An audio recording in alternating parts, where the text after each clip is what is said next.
Ako nga pala si Wang Jiangwo. 3 taon na ang nakalipas nang iwan ko ang trabaho ko para magluto sa kainan ng anak ko. Kahit isang kusing, wala akong hininging sahod. Araw-araw, kayod kalabaw ako mula umaga hanggang gabi. Hindi ko inakalang sa mismong kaarawan ko. Dahil lang sa kumain ako ng isang platong ginisang patatas. Pagagalitan pa ako ng anak ko na nag-aaksaya raw ako. Tay, kaalis lang namin saglit. Bakit nagtatamad-damaran ka na naman dyan? Kaninang umaga pa ako nagtatrabaho at kahit isang subo, wala pa akong nakakain. Gutom na ako at wala ng lakas kaya. Hala, nagluto ka pa talaga ng ginisang patatas ah. Ang aksaya mo naman masyado, Tay.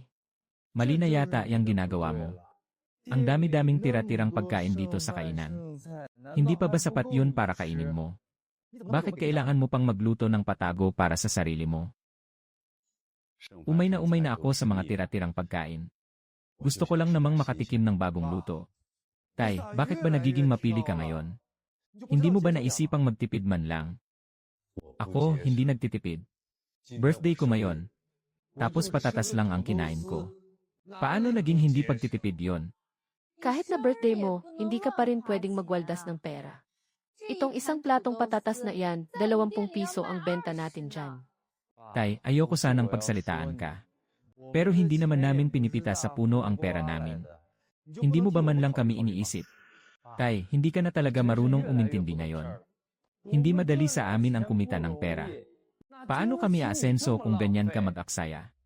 Ako, nag-aksaya, nakikinig ka ba sa mga sinasabi mo? 3 taon na akong nagtatrabaho rito para sa inyo. Araw-araw, nagpapakakuba ako sa trabaho. Wala na nga akong nakukuhang sahod, pinalampas ko na. Pero ngayong kaarawan ko, nagluto lang naman ako ng isang platong patatas. Saan banda ako nag-aksaya doon? Tay, ano ba namang klaseng pananalita yan? Tatay kita. Kaya obligasyon mo na tulungan ako rito, di ba? Bakit mo pa ba iniisip ang tungkol sa bayad? Binibigyan ka na nga namin ng masasarap na pagkain at inumin araw-araw eh. Ano pa ba ang hindi mo ikinukontento? Pinapakain at pinapainom ka naman ng maayos. 3 taon na ako rito sa inyo. Araw-araw sa bodega ako natutulog. At puro tira-tira ang kinakain ko. Tapos tatawagin mo yung maayos na pakain at painom. Pa, isang pamilya lang naman tayo. Bakit ba masyado mong kinukwenta lahat? Hindi ka ba pwedeng maging mas maunawain tulad ng biyanan ko? Akala mo ba madaling magpatakbo ng restaurant? Araw-araw kailangan kong magtipid at magkwenta. Kung hindi, paano tayo kikita? Bilang nakatatanda, hindi mo ba kami pwedeng intindihin man lang? O sige na, tama na. Dahil tatay naman kita. Hindi ko nasisingilin sa iyo ang kinain mong patatas ngayon. Pero huling beses na to.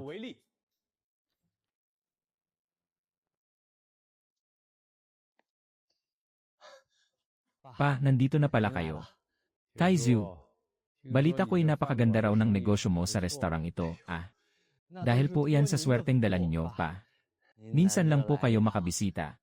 Kaya heto po ang inihanda kong regalo para sa inyo. Aba, mukhang hindi biro ang presyo ng relos na to, ah. Wala po yan. Mga 180,000 lang po. 180,000. Pagdating ng biyanan niya, niregaluhan agad ng 180,000 relos.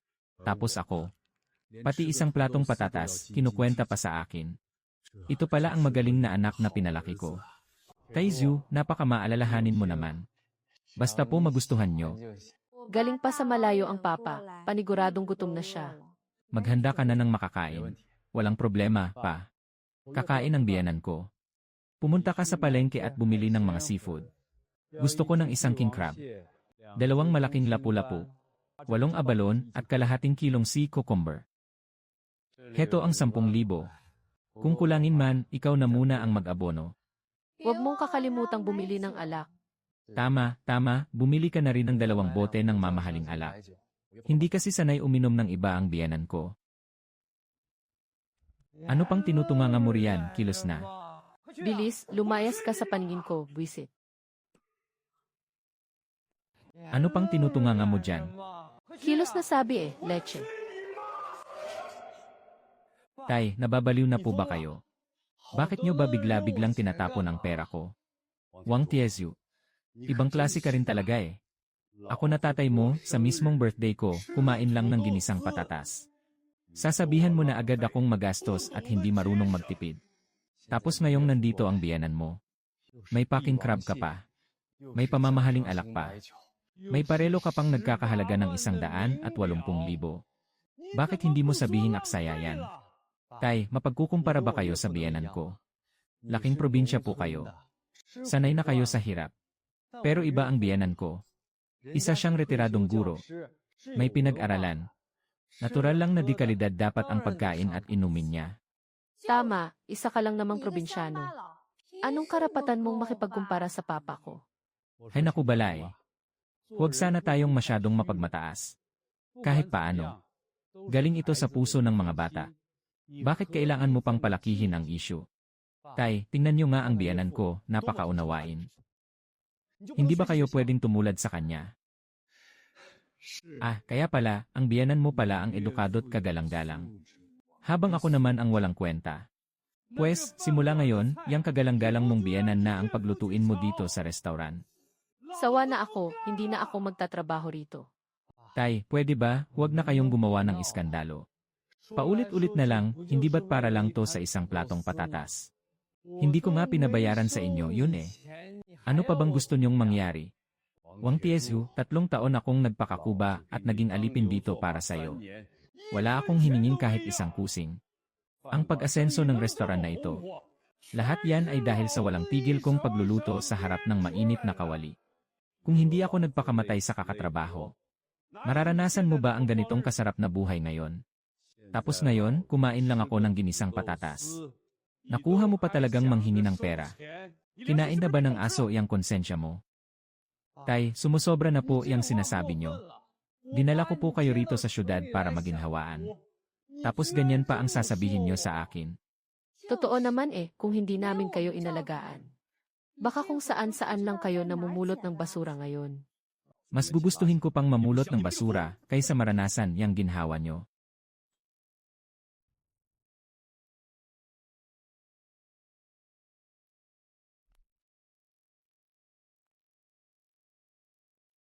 Boss Xu, nandito lang po sa maliit na kainang ito ang taong hinahanap nyo. Maliit man po ang lugar na to. Napakalakas naman ng benta nila. Yung 4 na specialty nila rito, pangmaharlika ang sarap. Pangmaharlikang pagkain. Mga master chef lang sa mga state banquet ang nakakagawa niyan Huwag mong sabihing master chef ang hinahanap mo rito. Hindi po. Mas magaling pa siya kaysa sa kanila. Kuya Jiangwo, matagal tayong hindi nagkita. Ako to, si Miao. Si Miao, ilang taon din tayong hindi nagkita. Hindi ko inakalang big time boss ka na ngayon. Kuya Jiangwo, kung ano man ang narating ko ngayon. Utang na loob ko po lahat yan sa inyo. Noong panahong malala ang sakit ko at nasa ospital. Kung hindi po kayo gumastos at nag-alaga sa akin. Wala na siguro ako sa mundong ito. Hindi ko po makakalimutan ang kabutihan nyo. Matagal na yon. Hindi mo na kailangang ungkatin pa. Kuya Jiangwo, munting regalo ko po. Sana po tanggapin nyo. Ito po ang mga shares sa Yoyawan Hotel. Kuya Jiangwo, simula ngayong araw. Kayo na po ang boss ng Yoyawan Hotel. Dati naman kumikita tayo ng 20 hanggang 30,000 kada araw. Bakit ngayon nasa mahigit 10,000 na lang? Paano? Bigla kasing nang iwan sa trabaho iyang tatay mo. Kaya tuloy hindi tayo nakapagbenta ngayong gabi. Talagang nagiging pasaway na yang si matandang Deng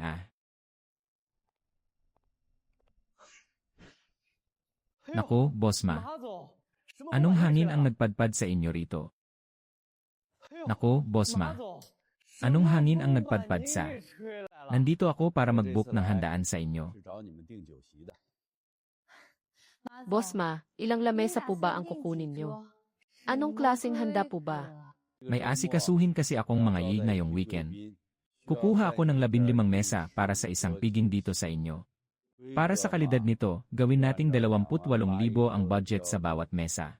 28,000 bawat mesa. Mabuti kung ganoon pero unahan na kita. Puro mahalagang tao ang mga bisita ko.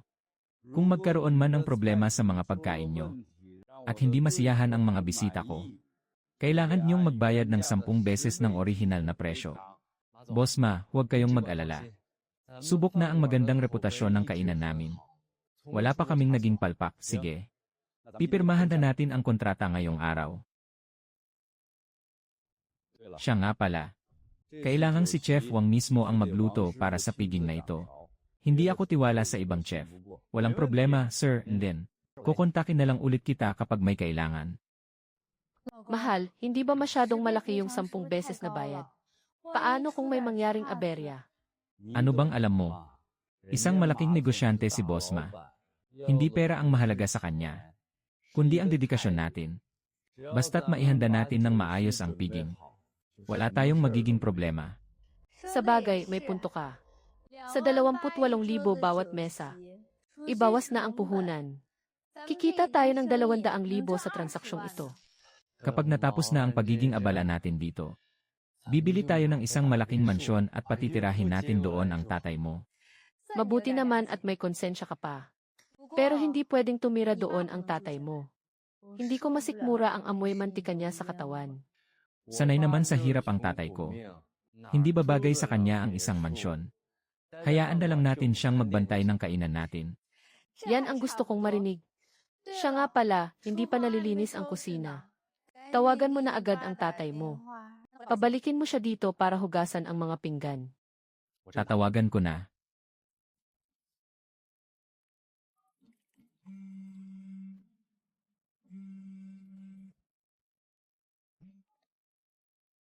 Hello, Pa. Nasaan ka ba? Bakit hindi ka pa bumabalik? Hindi mo ba alam na marami pang kailangang gawin dito sa kainan? Wala akong pakialam kung hindi pa tapos ang trabaho dyan sa tindahan. Ano, wala ba kayong mga kamay at paa? Pa, ano ba namang klaseng salita yan? Dati naman, ikaw ang gumagawa ng lahat ng trabaho sa tindahan, di ba? Dati yon. Iba na ngayon. Mga walang utang na loob kayong dalawa. Hindi na ako magpapaalipin sa inyo. Pa, galit ka pa ba dahil sa nangyari kaninang umaga? Lalaki kang tao, kailangan ba talagang pinapalaki pa yan? Hindi nga kita pinagalitan ng palihim kang kumain ng extra, eh. Ano pa bang gusto mo?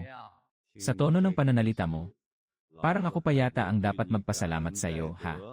Eh tatay kasi kita, kaya ako lang ang makakapagpasensya sa iyo ng ganito. Heto nga't kumuha pa ako ng malaking order para sa iyo. 15 mesa para sa isang magarang handaan. Bumalik ka na agad dito at maghanda. At huwag mong kalimutang hugasan yung mga plato sa kusina. Hindi kasi pwede sa amin ni Wenli ang mga ganyang maruming trabaho. Hugasan mo mukha mo. Ulitin ko ang sinabi ko. Ayoko nang magtrabaho sa inyo. Kailan ba pupunta rito ang tatay mo? Hindi pa man lang nalilinisan itong tindahan. Sabi ni Papa ayaw na raw niya. Anong ayaw na? Kung ayaw na ng tatay mo, sino nang magtatrabaho para sa atin? Paano na yung handaang in order ni Boss Ma? Yung matandang yon, kung kailan pa kailangan, saka pa mang iwan sa ere. Sadyang ginagalit lang talaga niya ako, eh. Dinala ko pa naman siya rito sa syudad para magpakasarap sa buhay. Tapos ganyan siya, wala man lang utang na loob. Sinabihan na kita noon na huwag siyang bibigyan ng allowance, eh. Tingnan mo ngayon, lumalaki na ang ulo niya at binabastos na tayo. Wala naman akong binibigay na pera sa kanya. Mabuti kung ganon. Walang kahit isang kusing ang matandang yan. Wala pang 2 araw, kusa ring babalik yan para humingi ng tawad. Masyado ko kasing kinukonsinti ang matandang yan, eh. Kapag bumalik siya, kailangan natin siyang turuan ng leksyon. Para hindi na niya ulitin pa sa susunod.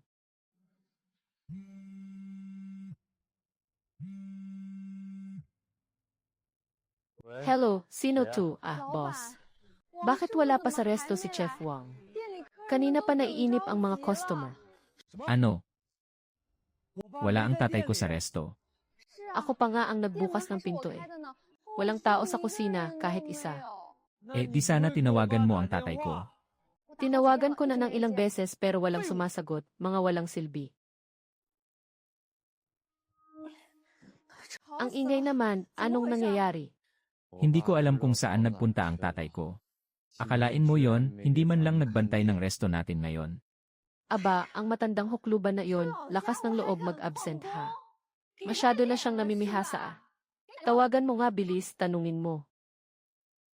Ang numerong iyong tinatawagan ay hindi makontak sa ngayon. Hindi makontak eh. Sinasadya ba ng matandang iyan na sirain ang negosyo natin? Wenli, medyo kakaiba ang kinikilos ng tatay ko ngayon. Baka naman naduwag na talaga siya. Baka totoong umalis na siya. Subukan lang niya, wala siyang ni isang kusing ngayon. Kapag umalis siya sa atin, saan naman siya pupunta? Ano, mamumulot siya ng basura para lang may makain. Sa bagay, may punto ka. Kung ako tatanungin, sinasadya niya lang magtago. Para takutin ako. Baka mamaya lang, gagapang din pabalik yun dito. Yung matandang yon, masyado nang sumusobra. Pagbalik niya, humanda siya sa akin. Hayaan mo muna siya. Birthday ng tatay ko ngayon. Nabook mo na ba yung hotel? Matagal na. Doon sa Crescent Bay. Nag-arkila pa nga ako ng tutugtog ng violin eh. Mabuti naman at may taste ka.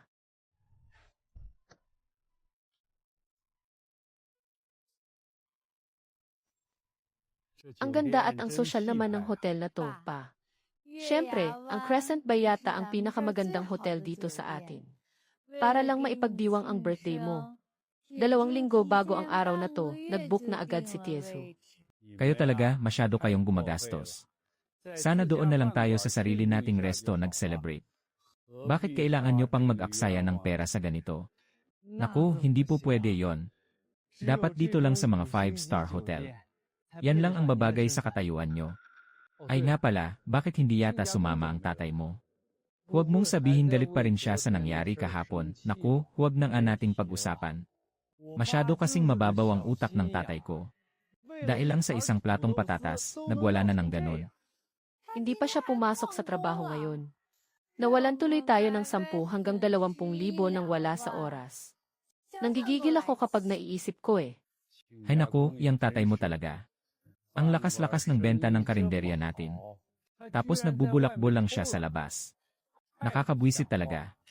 Sinabi mo pa, kung kalahati lang sana ng pag-unawa nyo ang meron ng tatay ko, di sana hindi ako namumroblema ng ganito. Hay naku, masyado mo kasing kinukonsinti ang tatay mo. Minsan, kailangan mo ring maging mahigpit at maglagay ng limitasyon. Napagdesisyonan ko na nga eh. Pag uwi niya, gugutumin ko muna siya ng ilang araw. Tignan natin kung magmatigas pa siya ulit. Tama lang yan.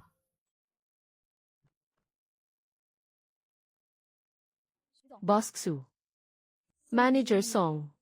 Ipinatawag kita para mag-anunsyo ng isang mahalagang balita. Mula ngayon, si Kuya Jian Guo na ang bagong may-ari ng Yuyawan. Tawagin mo siyang Boss Wang. Magandang araw po, Boss Wang. Ako po si Manager Song. Sana po ay magkatulungan tayo. Masyado naman po kayong mabait, Boss Wang. Kung may kailangan po kayo, sabihin niyo lang agad sa akin.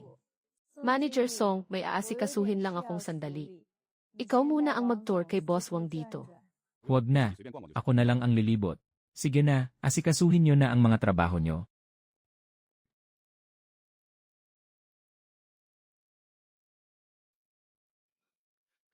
Tay, anong ginagawa mo rito? Bakit, bawal ba ako rito? Wala ka sa karinderya para magtrabaho. Tapos nandito ka, para ano? Lugar ba to para sa mga tulad mo? Na, tingnan mo nga yung suot mo. Hindi ka ba nahihiya sa sarili mo? Wala kayong pakialam kung anuman ang gusto kong suotin. Ah, alam ko na. Sinadya mong mag-abang dito sa amin. Para makalibre ka ng kain at inom, ano? Tay, nakakahiya naman yang ginagawa mo. Ang mahal-mahal ng gastos dito sa hotel. Nag-aksaya ka lang ng pera. Kapag ako ang kumakain, aksaya. Yung biyanan mo, ano tawag mo doon? Pa, heto ka na naman eh. Galing sa pamilya ng mga edukado ang biyanan ko, samantalang ikaw, tagaluto lang. Magkaparehas ba kayo? Kung wala ang tagaluto na to na nagpapakahirap kumita para sa inyo, makakapagsuot ba kayo ng mga ginto at makakapasok sa mga mamahaling hotel? Ano bang pinagsasasabi mo? Kaya malakas ang negosyo natin sa restaurant dahil yan sa galing namin ni Tizu. Anong kinalaman mo dun? Huwag mo ngang buhatin ang sarili mong bangko. Kung wala pala akong kinalaman. Mula ngayon, kapag may naging problema sa restaurant, wag kayong lalapit sa akin, let's say. Pa, pwede ba, wag ka nang gumawa ng eksena? Pinatawad na nga kita eh. Ano pa bang gusto mo? Balae, hindi sa pinangangaralan kita. Sobrang daming ginagawa sa restaurant, tapos nagtatago ka lang dito para magbulakbol. Masyado ka namang makasarili. Tama, alam mo ba na dahil sa pag-absent mo? Kung magkano ang nalugi sa restaurant natin ngayon? Hindi na nga kita pinanagot dun eh. Tapos ikaw pa tong may ganang magalit sa akin. Wala akong pakialam kung magkano man ang nalugi nyo. Hindi na ako magtatrabaho sa inyo. At kung hindi ka magtatrabaho, saan ka naman pupunta? Matanda ka na, tapos wala ka pang pera. Ano, mamamalimos ka? Kahit pamamalimos ako, hindi na ako magpapakaalipin sa inyo. Ang tigas talaga ng ulo mo. Pride mo lang yan, ikaw rin ang magdurusa. Hayaan mo na nga, kaarawan ng biyanan ko ngayon. Wala akong panahong makipagtalo sa'yo. Mamaya, pagkatapos namin kumain, ipababalot ko yung tira-tira para maiuwi mo. Sapat na siguro yon, hindi ba? Kayo magpapakasasarap dito, tapos ako, papakainin nyo ng tira-tira. Ginawa nyo na talaga akong pulubi. Anong masama sa tira-tira? Hindi ba't sanay ka naman ng kumain nun? Balae, wag masyadong mataas ang ere. Kahit tira-tira yan, galing pa rin yan sa puso ng mga bata.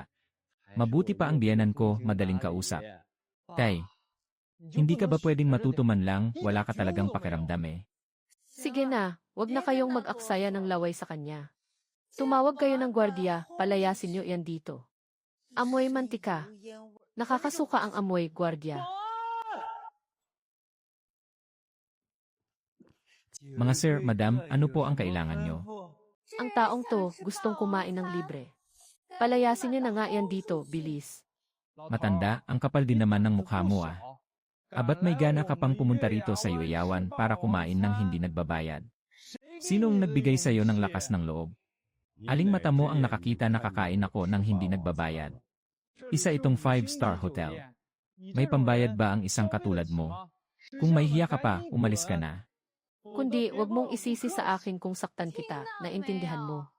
Pati gwardiya nandidiri sa'yo, ano pang ginagawa mo rito? Tay, ilugar mo naman ang sarili mo. Tingnan mo nga tong lugar, tapos tingnan mo yung suot mo. Kung hindi ka nahihiya, ako ang nahihiya para sa'yo. Hampas lupa. Habang may natitira ka pang dignidad, umalis ka na ng kusa. Dahil kapag kinalagkad ka na nila palabas, lalo ka lang mapapahiya. Pinapalayas niyo ako. Pwes, hindi ako alis. Tingnan ko lang kung may magagawa kayo sa akin. Abat talagang matandang hukluban ka. Gusto mo talagang idaan sa dahas ah. Tigil!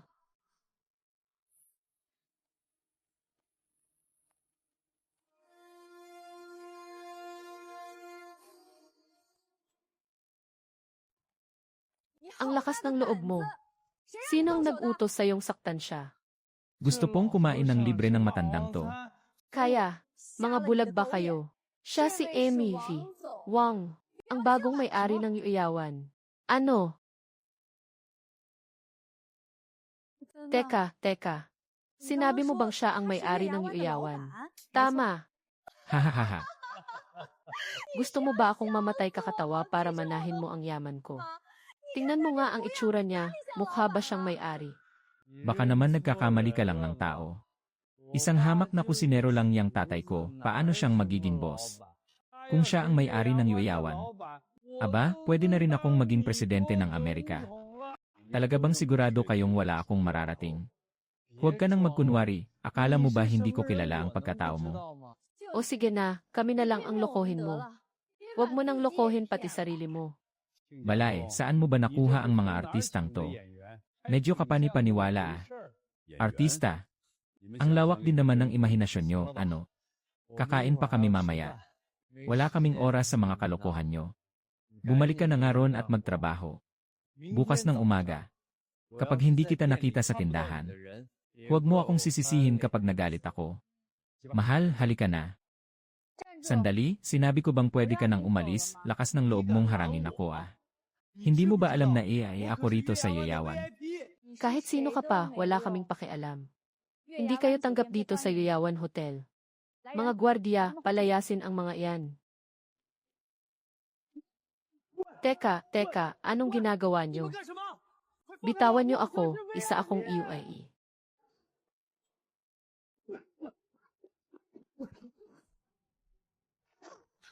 Mahal, ayos ka lang ba? Aray, ang mga gamot ko. Mula ngayon, hindi na kayo makakatuntong parito sa iyawan. Ikaw ba ang magdedesisyon kung pwede kaming pumasok o hindi? Sino ka ba sa akala mo? Kung ayaw mong maniwala, subukan mo, ikaw.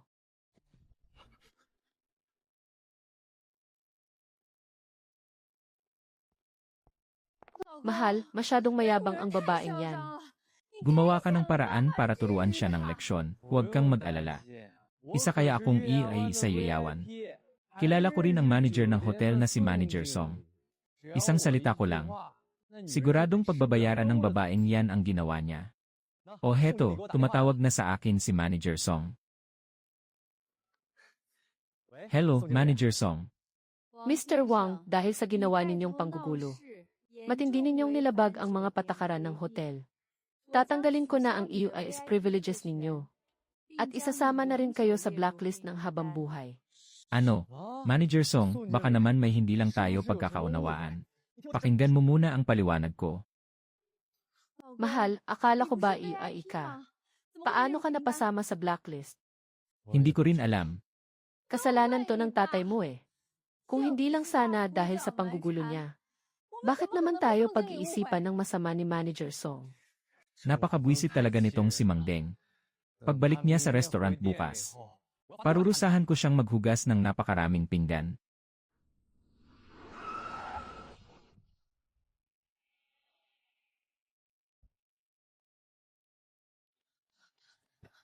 Boss, salamat naman at dumating kayo.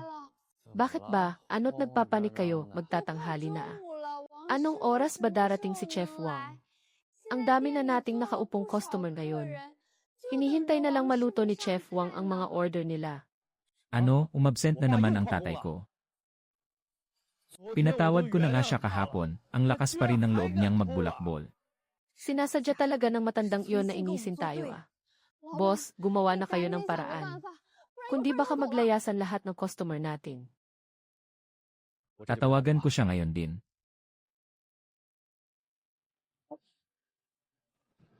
Hello, pa. Ano ba nang ginagawa mo? Bakit wala ka pa rito? Halos puno na ng customer ang restaurant. May mga customer. Ano nang pakialam ko? Ano nang klaseng sagot yan? Lahat ng customer naghihintay ng pagkain nila. Wang Tiezyu. Bini ka ba o may problema ka sa memorya mo? Sinabi ko na sa'yo ng napakalinaw. Ayoko na yung sa res. Tauran, kayo na ng bahala, pa. Bakit ba nagpapadala ka pa rin sa galit mo? Binalaan na kita, bumalik ka na rito at magtrabaho. Bibigyan kita ng 10 minuto. Kapag wala ka pa rito pagkatapos ng 10 minuto, bahala ka sa buhay mo. E di maghintay ka hanggang gusto mo. Hello. Ano na, anong oras daw darating yung matanda? Sabi niya maghintay daw ako. Maghintay hanggang kailan? Aba, malay ko. Paano kung hindi pumunta ang matandang yon, subukan lang niya. Sa akin pa rin siya sa pagtanda niya. Kung hindi siya pupunta rito, ano na lang ang kakainin at iinumin niya.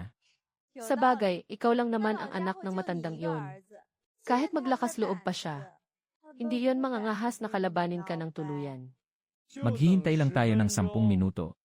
Kapag nangahas pa siyang mahuli, huwag niya akong sisisihin kung magdilim ang paningin ko. Kuya Jiangwo, mabait naman si Taizu noong bata pa siya, eh. Bakit kaya siya nagkaganyan? Mula nang mag-asawa ang batang yan, wala na siyang respeto sa akin bilang tatay niya. 3 taon akong nagpakakuba sa pagtatrabaho sa tindahan. Pero sa huli, kumain lang ako ng konting patatas, minumura pa ako.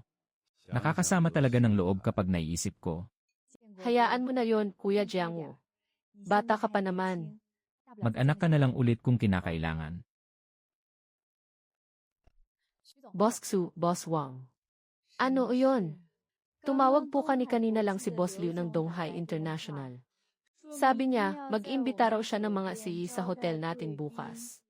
At partikular na ni-request ang General's Blazing Chicken. 2 beses ko nang pinagawa sa kusina pero sablay silang lahat. Ang General's Blazing Chicken ay isang sikat na putahe para sa mga hari. Kaya natural lang na hindi ito kaya ng mga ordinaryong kusinero. Iayos natin sa hotel si Boss Liu. Kapag pumalpak tayo sa pag-aasikaso sa kanya ngayon, baka manganib ang kinabukasan natin. Huwag kayong mag-alala. Nandito naman si Boss Wang, di ba? Kayang lutuin ni Boss Wang ang General's Blazing Chicken. Ipinamana pa sa kanya ang recipe na yan. Kaya sisiw lang yan para sa kanya. Mabuti naman kung ganoon. Kalahating oras na tayong naghihintay, bakit wala pa siya? Ano na, nakabalik na ba ang tatay ko? Wala pa rin si Master Wang.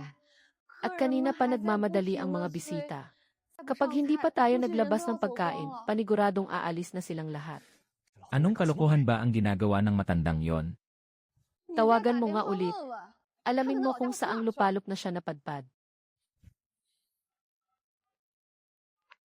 Ang numerong inyong tinatawagan. Abat, matapang siyang hindi sagutin ang tawag ko ha. Lumalaki na talaga ang ulo niya. Ang numerong inyong tinatawagan ay kasalukuyang hindi sumasagot. Kumbinsido na ako, wala talagang balak pumunta rito ang matandang iyon. Sinasadya kanyang paglaruan, putya. Balak ko pa naman sana siyang bigyan ng pagkakataon. Hindi ko inakalang ganyan siya kawalang utang na loob. Mula ngayon, mamatay man siya sa gutom sa kalsada, wala na akong pakialam. Tama na yan, saka na natin siya turuan ng leksyon. Negosyo ang pinakamahalaga ngayon. Malaki na ang nalugi sa atin kahapon. Hindi na pwedeng itaboy ulit ang mga customer ngayon. Kung hindi papasok ang matandang hukluban na yon, walang magluluto sa kusina, anong gagawin natin? Bihira man ang palakang may 3 binti. Pero ang mga kusinerong may 2 binti, nagkalat lang diyan. Kumuha na lang tayo ng bago, ganun lang kadali. Sino namang kukunin natin? Huwag mong kalimutan, kusinero rin ang kapatid ko. Wala siyang trabaho ngayon kaya saktong-sakto siyang pumalit. Kaya ba ng kapatid mo? Aba, bakit naman hindi? Dumaan sa professional na training ang kapatid ko. Nagtrabaho pa nga siya sa mga malalaking hotel noon. Mas magaling siya hamak kaysa sa tatay mo. Tatawagan ko na siya ngayon din.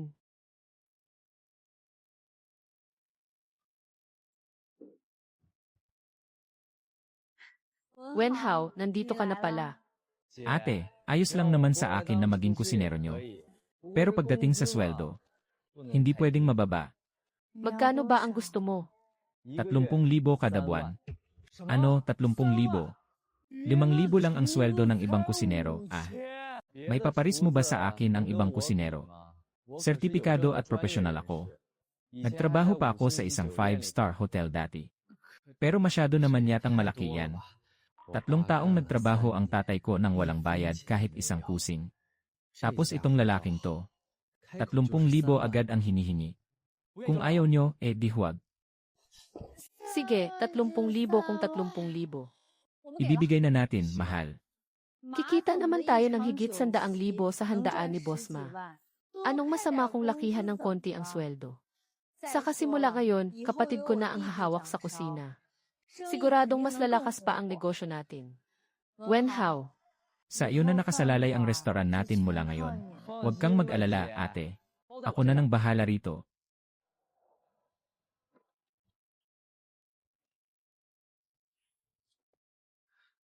Chef Zhu, nandito na po ang mga instant na ulam na in-order nyo. Malinis at ligtas yan. Mabuti. Dalhin nyo na agad sa kusina. Siguraduhin nyong walang makakakita. Masusunod po. Kung bibilangin ko ng maayos. Araw-araw, sa budget pa lang ng mga sangkap, kumikita na ako ng 1 hanggang 2,000. Ang sarap ng buhay.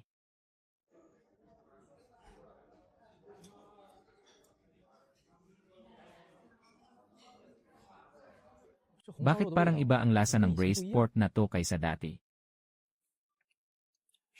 Iba talaga. Hindi na kasing sarap ng dati. Hindi lang yung braised pork, pati na rin yung ibang mga ulam. Pumangit na rin talaga ang lasa. Waiter, halika nga rito sandali. Ano po yon, sir? May kailangan po ba kayo? Bakit parang may kakaibang lasa ang mga ulam nyo ngayon? Kakaibang lasa po, hindi naman po siguro. Ilang beses na kaming kumakain dito. Lagi namang masarap ang timpla nyo. Pero ngayon, ang weird talaga ng lasa. Tingnan mo nga to, yung ibang parte malamig pa. Nagpalit ba kayo ng kusinero rito sa restaurant nyo? Wala po, hindi po totoo yan. Lagi naman pong ganito ang timpla namin. Kalokohan. Kilala ko ang luto ni Chef Wang, sa tingin mo ba maloloko mo ako? Kahit nakapikit pa siyang magluto, hindi magiging ganito kapangit ang lasa niyan. Hindi ko rin po alam. Taga-serve lang po ako. Kung patuloy niyong lolokohin ang mga customer niyo ng ganito, siguradong magsasara rin niyang restaurant niyo.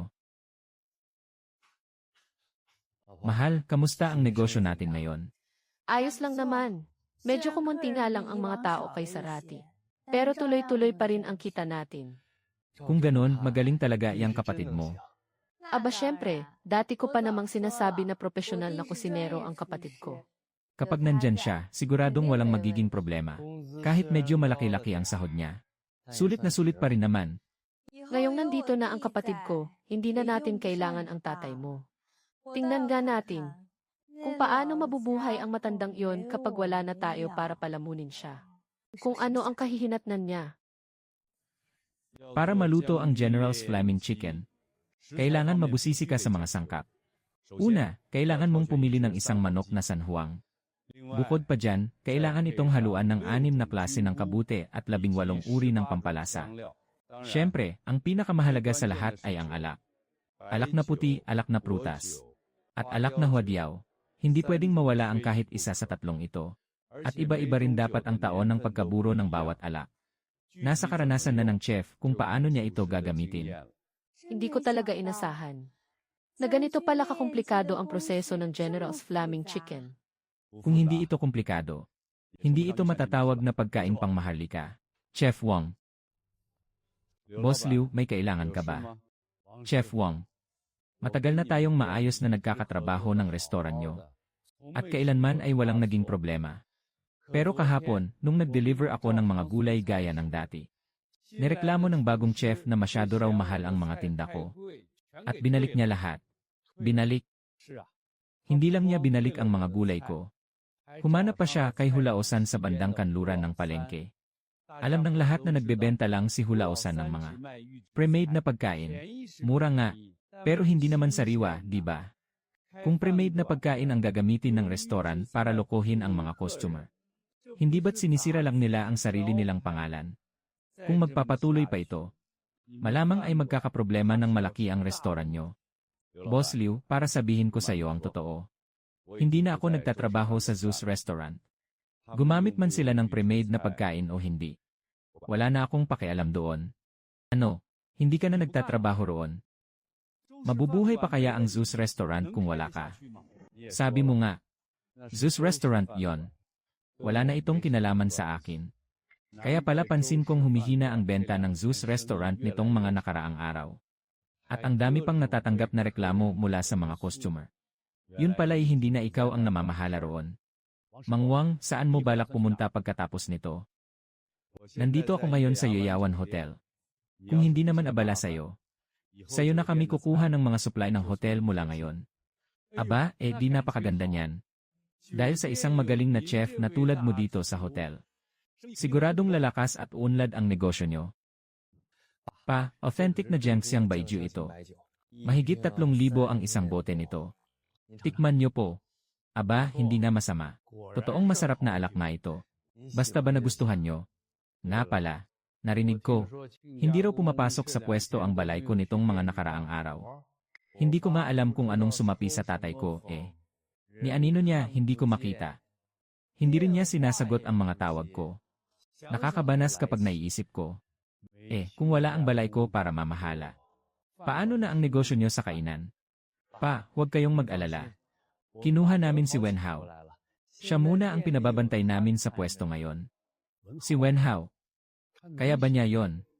Siyempre naman po. Nagtrabaho na sa isang malaking hotel si Wen Hao. Sisiw lang sa kanya ang ganitong maliliit na bagay. Kitchen helper lang naman ang batang yon sa hotel. Kailan pa niya kayang humawak ng malaking responsibilidad? Pa, wag na kayong mag-alala. Kahit wala na ang matandang iyon, kikita pa rin naman ang kainan natin. Mabuti kung ganon. Pero sa bagay, sumusobra na rin talaga ang balay ko. Basta-basta na lang umaalis kung kailan niya gusto. Wala man lang siyang kahit anong responsibilidad sa katawan. Kaya nga po, Ang tanda-tanda na niya, nag-inarte pa sa akin. Kapag naranasan niya ang matinding hirap sa labas, kusa rin niyang malalaman ang pagkakamali niya. Kapag nangyari yon, kahit lumuhod pa siya at magmakaawa sa akin, hindi ko siya mapapatawad ng ganon lang. Hello, anong problema? Boss, masama to. Nagsyalisan na po lahat ng mga customer sa kainan.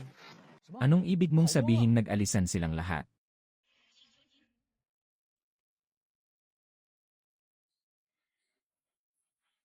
Wenhao, anong nangyayari dito? Nabalitaan kong naglayasan daw lahat ng customer sa tindahan. Huwag kang maingay, malapit na naming mabasag ang tower. Nakukuha mo pang maglaro niyan. Kinakausap kita. Naghahanap lang ng gulo ang mga taong yon.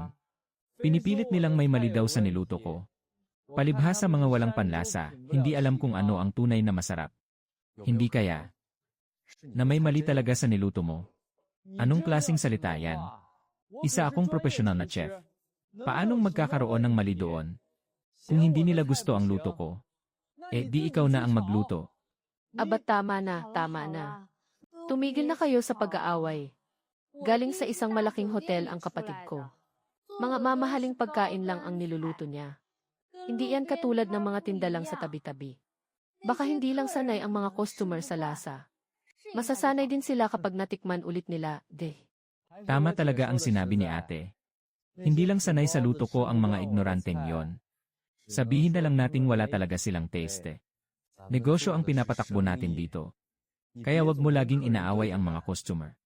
Naiintindihan ko na. Pupunta lang akong banyo.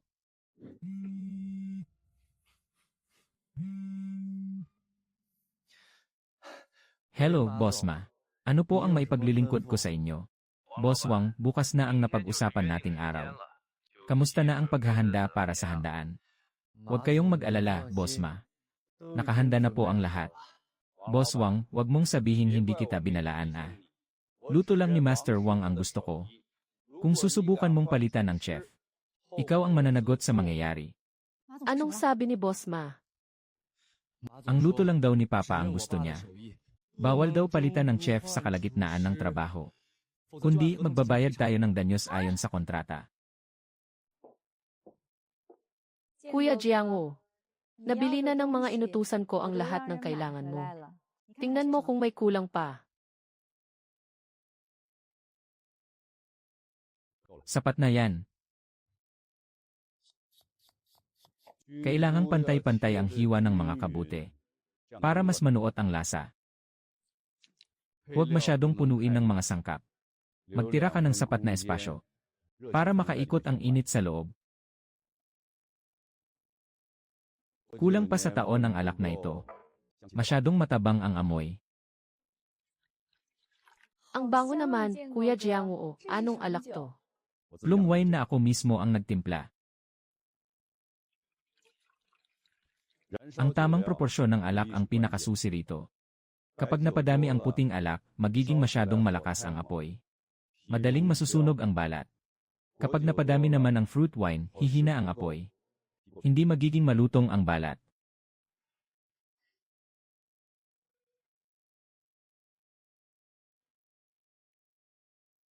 Ayan, luto na. May isa pa tayong huling hakbang.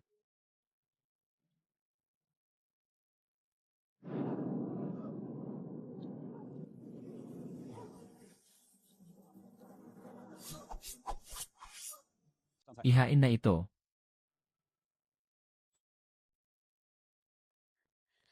Sir Wang, Sir Xu, kumusta po? Kung nagustuhan ba ni Boss Liu, aba, higit pa sa nagustuhan. Hindi niya mapigilang purihin ang pagkain. Sabi ni Boss Liu, sa ilang dekada niyang paglalakbay kung saan-saan. Ngayon lang daw siya nakatikim ng ganito kasarap na pagkain. Sa sobrang tuwa ni Boss Liu, pumirma agad siya ng kontrata sa hotel natin ng 2 taon doon mismo. Mula ngayon, lahat ng aktibidad ng kumpanya niya, kasama na ang team building. Mga salu-salo, annual meetings, at iba pa. Lahat iyon ay gaganapin na sa Yuyawan Hotel. Mabuti naman at natuloy ang kasunduan. Kuya Jiangwo, napakahirap pasayahin ng Boss Liu na yan. Ilang beses ko na rin siyang nakamiting noon. Pero hindi talaga siya bumibigay. Ang galing mo talaga. Isang manok lang ang katapat niya para mapapayag mo siya. Sisiw lang sa akin yung General's Flaming Chicken. Marami pa akong mga natatagong resipe na hindi ko pa naipapakita. Sana naman ay swertehin akong makatikim niyan. Kahit kailan mo gusto, ipagluluto kita. Aba, napakaganda niyan. Nga pala, si Meow. May gagawin ka ba mamaya? Ihatid mo naman ako sa Zeus Restaurant. Sa Zeus Restaurant. Kuya Jiangwo, bakit ka pa babalik sa lugar na iyon? Dahil nagmamadali akong umalis noong nakaraang 2 araw. Hindi ko man lang nadala ang mga gamit ko. Kailangan kong bumalik para mag-impake. Para kunin lahat ng kailangan kong dalhin. Sige, sasamahan na kita.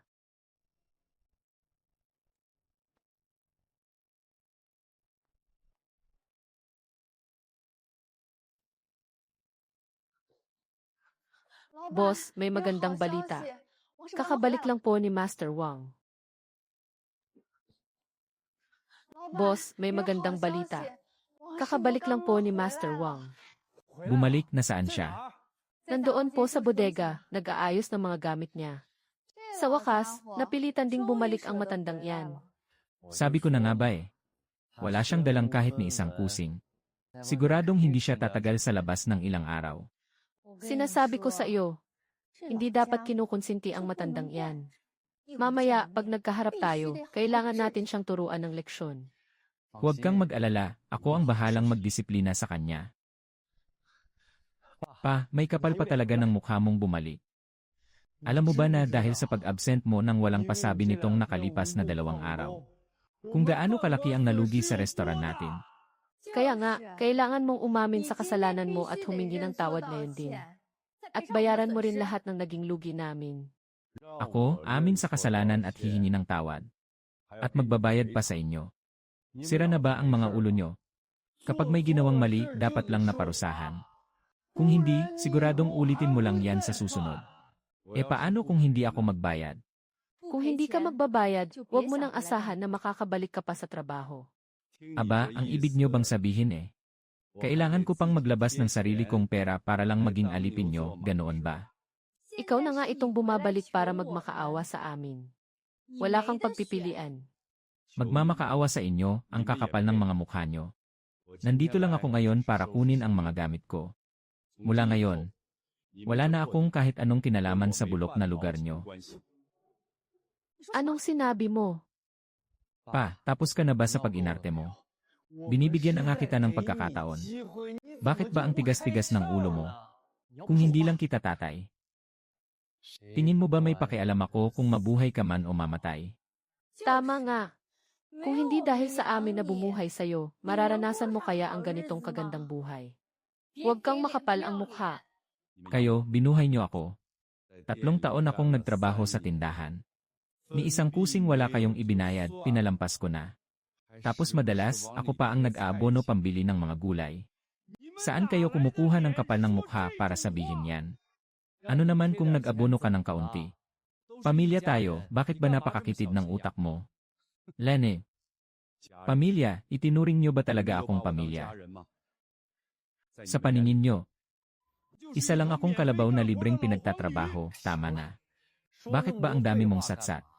Dahil lang naman yan sa pera, hindi ba? Sige na, hindi na kita pagbabayarin. Sapat na ba yon?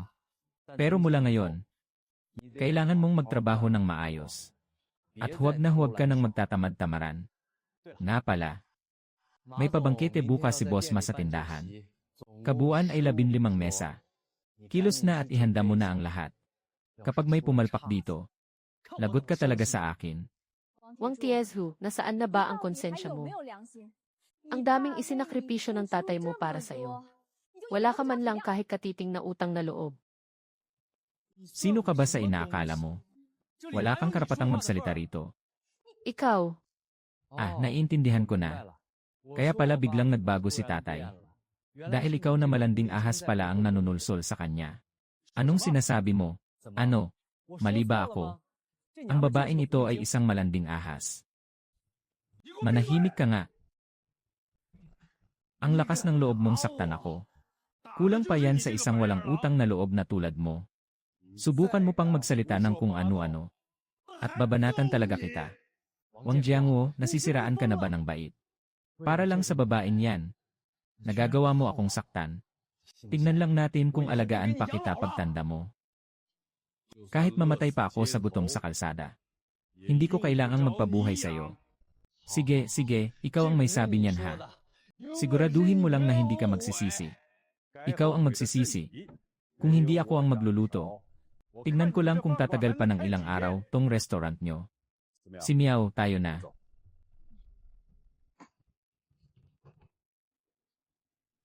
Umalis na kayo at wag nang babalik. Kung wala ako para bumuhay sa'yo, maghintay ka na lang na mamatay sa gutom sa kalsada. Ang kapal talaga ng mukha ng matandang iyon, binigyan na nga ng pabor, nag-iinarte pa. Kahit lumuhod pa siya at magmakaawa sa akin balang araw. Hindi ko na siya papabalikin para magtrabaho. Ngayong wala na ang matanda para magluto. Paano na ang handaan ni Boss mabukas? Nandito naman ang kapatid ko, di ba? 15 mesa lang naman yan. Sisiw lang yan sa kanya. Sa bagay, madaling sabihin yan. Kaso, ang tatay ko mismo ang nirequest ni Bossma na magluto. Natatakot ako anong dapat ikatakot. Basta sundin lang ng kapatid ko yung result. Siguradong wala iyong problema. Pare-pareho lang naman ang mga lulutuin eh. Walang makakapansin sa lasa niyan. Sa bagay, tama ka. An ally has been slain, buksan nyo ang voice chat nyo, guys. Wenhao, ito ang menu para sa handaan bukas. Silipin mo kung may magiging problema ba. 15 mesa para sa handaan. Tapos puro mabibigat na putahe pa to ah. Medyo mahirap to ah. Di ba head chef ka sa isang hotel? Huwag mong sabihin hindi mo kaya. Kaya naman. Pero kailangan ng dagdag na bayad. Dagdag bayad. Binibigyan na nga kita ng 30,000 buwanang sahod, tapos hihingi ka pa ng dagdag. Bayaw, mali naman yang pananaw mo. Iba ang usapan sa normal na sahod. Pero itong 15 mesa bukas. Sobra na to sa normal kong trabaho ah. Makatarungan lang na humingi ako ng dagdag, di ba? Magkano bang dagdag ang gusto mo? 10,000. Masyado namang tagay ang presyong hinihingi mo. Kung ayaw mong dagdagan, diwag. Wala naman akong pakialam. Yung handaan bukas. Kayo na ang bahalang dumiskarte. Abat. Mahal, pamilya tayo rito, wag na nating sirain ang samahan. Sige, 10,000 kung 10,000. Basta siguraduhin mo lang na magiging maayos ang handaan bukas. Ibibigay namin. Buti pa si ate, madaling kausap. Bayaw, wag kang mag-alala. Ako ang bahala, siguradong walang magiging problema sa handaan bukas. Hindi naman yata chef itong nakuha ko eh. Mukhang kumuha pa ako ng senyoritong pagsisilbihan. Kuya Jengo, nagtanong-tanong na ako. Yung bagong chef na kinuha ng restaurant ng mga zoo. Isa lang palang apprentice sa isang hotel. Wala namang totoong ibubuga. Bukas, sa handaan ng restaurant ng mga zoo. Siguradong magkakaroon ng malaking kapalpakan. Desisyon nila yon. Wala na akong pakialam doon. Binaliwala kanila na isang master chef ng bansa. Tapos gumastos pa sila ng malaki para lang kumuha ng isang apprentice. Nakakatawa talaga. Gusto ko sanang makita. Yung 15 lamesa ng marangyang handaan bukas. Kung anong klaseng pakulo ang gagawin nila.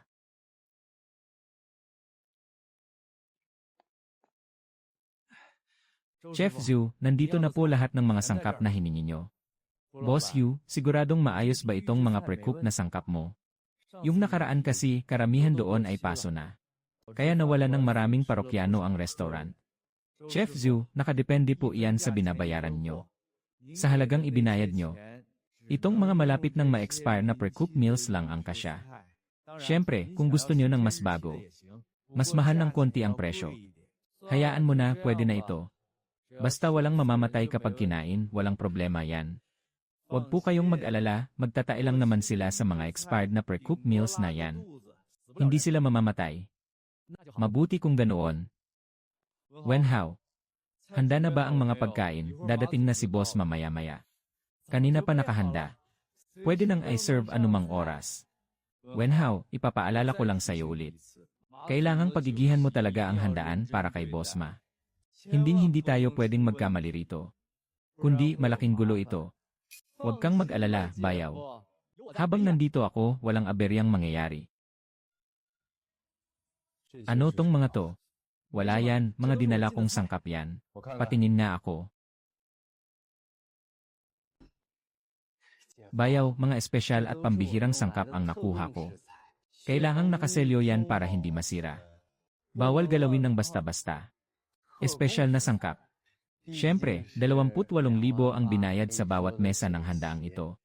Natural lang na magagandang klase ang gamitin natin. Sa bagay, may punto ka. Bayaw, magtiwala ka na lang sa akin. Dahil nandito ako, asahan mong perpekto ang handaan natin ngayon. Sige, ipinapaubaya ko na sa iyo ang kusina. Kumikita kayo ng mahigit 10,000 sa isang mesa.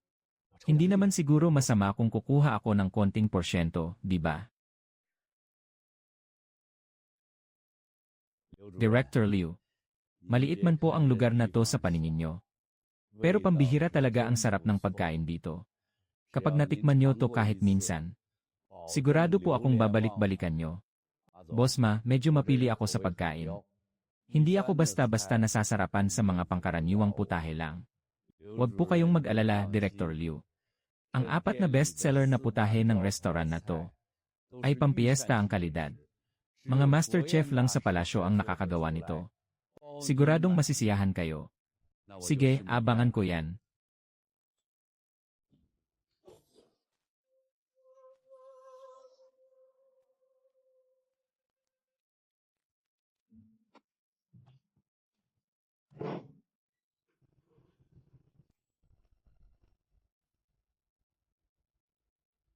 Ang bango naman nito. Siguro naman hindi pa expired itong mga instant na putaheng to. Pwede na to sa kanila, swerte pa nga sila. Ano, handa na ba ang mga pagkain? Kanina pa naghihintay sina Boss Ma at ang mga bisita. Tignan mo, bayaw. Ang bilis, sandali lang pero naihanda mo na agad lahat. Siyempre naman, profesional yata to. Ayos Wenhao. May ibubuga ka talaga. Dadalhin ko na to kay Boss Ma para matikman niya.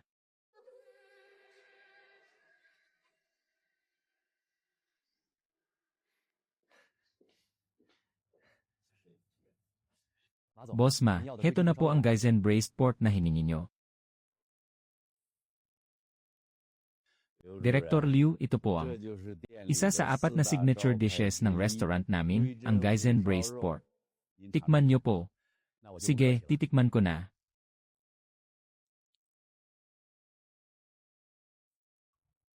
Ano po sa tingin nyo, Director Liu? Masarap po, di ba? Boss Ma. Medyo kakaiba ang lasa ng braised pork na to. Kakaiba. Masyadong nakakaumay ang taba. Ang kunat naman ng laman. Kulang din sa timpla. Wala namang pinagkaiba sa ordinaryong braised pork. Boss Ma, kung ito ang sinasabi mong panghari na pagkain, talagang nakakadismaya. Impossible. Patingin niya, titikman ko.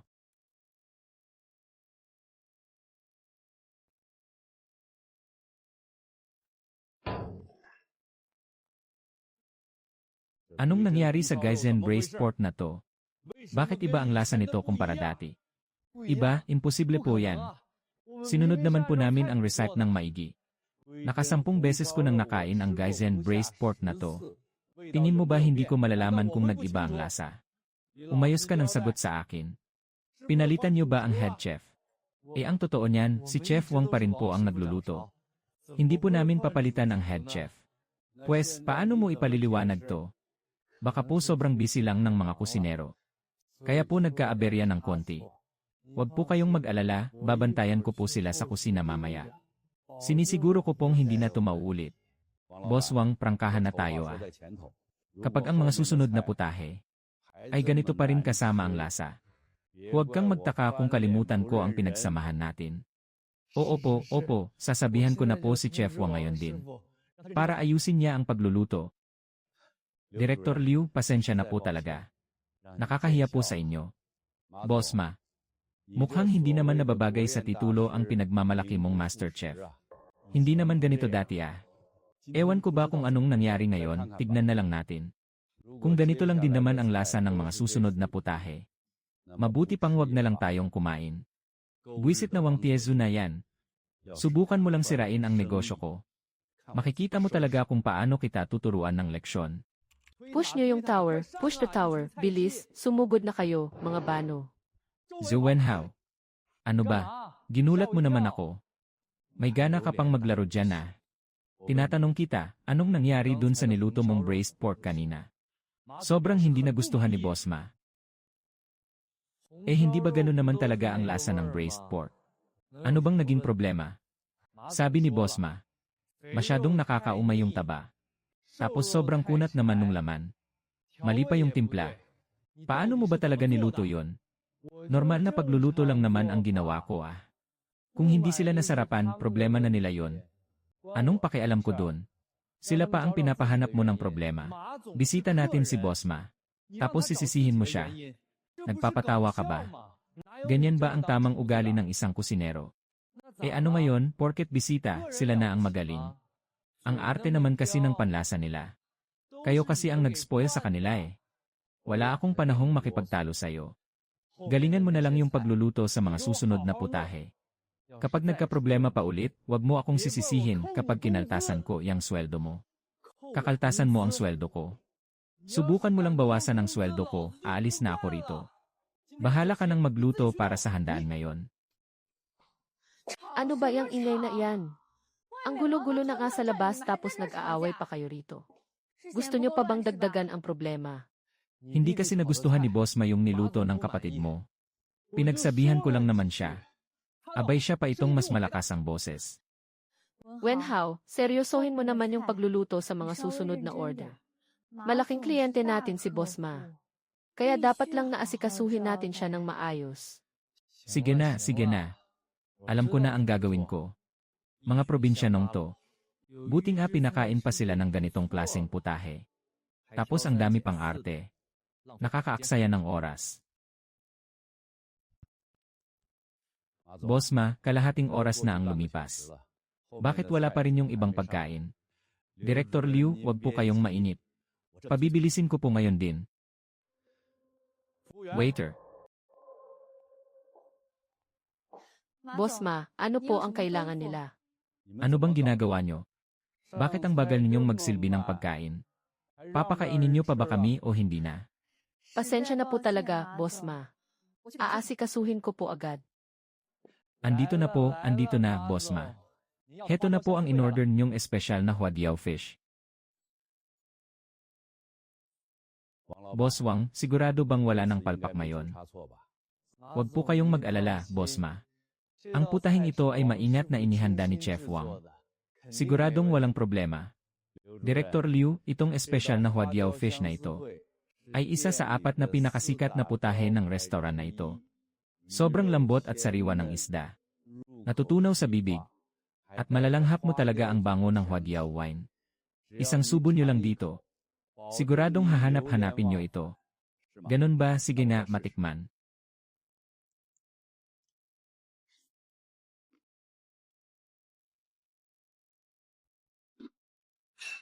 Anong klaseng basurang huadiao fish ito? Panis na ang isdang ito, ang baho. Panis, imposible po yan. Puro sariwa po ang binibili naming sangkap para sa restaurant. Paanong mapapanis yan? Nga, ilang taon na po itong restaurant namin. At kilala kami sa masarap na timpla. Hindi po kami magpapalabas ng basurang pagkain. Sinasabi mo bang sinisiraan ko kayo? Naku, hindi po, wala po kaming ibig sabihin ganyan.